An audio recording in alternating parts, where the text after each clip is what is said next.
السلام عليكم يا شباب. قبل كل شيء اضغط لايك للفيديو. اذا ما كنت مشترك في القناه اشترك في القناه وفعل زر الجرس. اليوم جايب لكم جميع الملاحظات المهمه والطريقه الصحيحه لاستخدام العجان الكهربائي حتى تطول عمره، يعني حتى الجهاز ما العجان ما تخرب وتعمل لعده سنوات كثيره.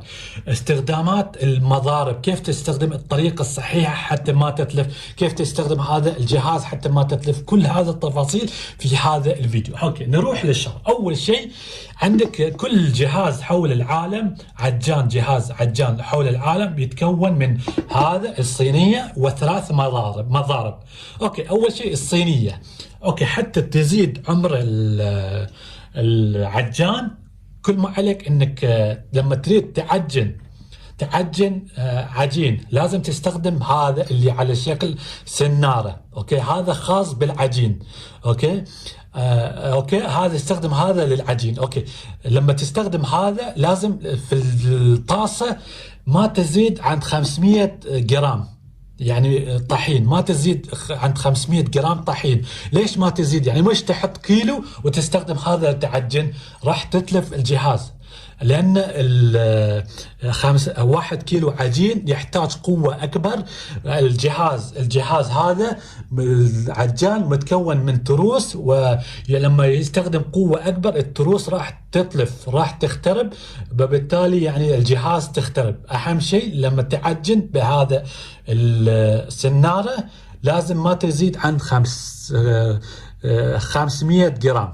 اوكي وايضا السرعه يا شباب، لما تريد تعجن بهذا 500 جرام اكثر شيء حاول انك تحط السرعه 2 3. طبعا كل عجان فيها 6 سرعات على ما اعتقد. اوكي حاول انك تحط على السرعه 2 أو 3، لا تزيد اكثر حتى التروس ما تتلف وتخترب العجان. اوكي طبعا هذا السناره اللي خاص بالعجن.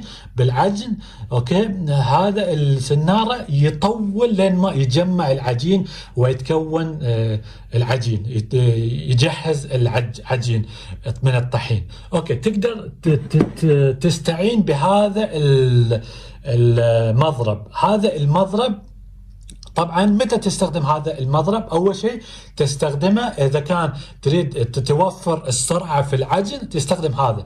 ايضا لا تستخدم هذا كل العجن، بس لما يكون الطحين خفيف قبل ما يتجمع تقدر تستخدم هذا حتى توفر السرعه وتوفر الوقت. اوكي بعد ما يعني يتجمع العجين ازل هذا المضرب، حط المضرب الاول اللي خاص بالعجن. ليش؟ حتى ما تتلف، لان هذا اذا تعجن يجمع العجين كامله راح تتلف. هذا فقط استخدمه لما يكون الطحين ناعم، بعدين لما يجمع العجين على طول ازلها وارجع ركب هذا المضرب. وهذا خاص بالعجن، وهذا خاص بالاشياء الخفيفه مثل عمل بسكوت الزبده مع السكر واشياء مو بثقيل كثير. اوكي تستخدم هذا المضرب. اوكي بالنسبه للمضرب الثالث اللي هو هذا، طبعا هذا المضرب لا تستخدمه في اشياء ثقيله مثل الزبده والسكر.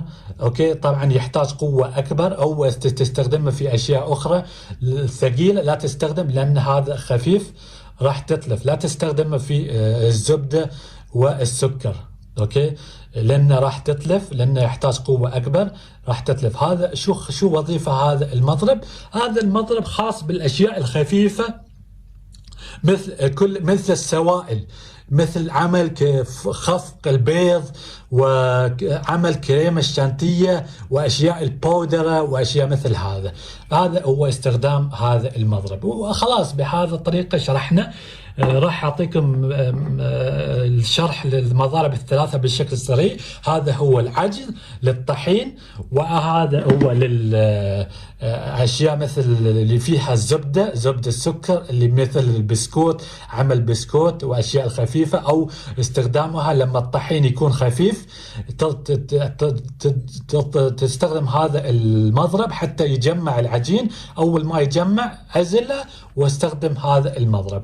اوكي، بالنسبه للمضرب الثالث اللي هو هذا لخفق البيض، وايضا في الاشياء البودره وعمل كيك بالبيض كامل حتى يكون لونه رمادي ويكون سائل. وبس هذا هو الطريقة الصحيحة لاستخدام العجان وزيادة عمره. وبس هذا هو المقطع. مع السلامة.